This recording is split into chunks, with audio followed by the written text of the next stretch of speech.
bairros qualquer, né? Faça um retorno na Avenida José Antônio Pereira. Assim, ó.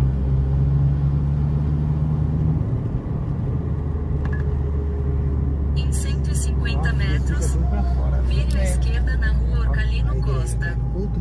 Vamos. Vire à esquerda na Rua Orcalino Costa e depois vire à esquerda na Rua Professor Altair Benevides de Rezende. Benevide.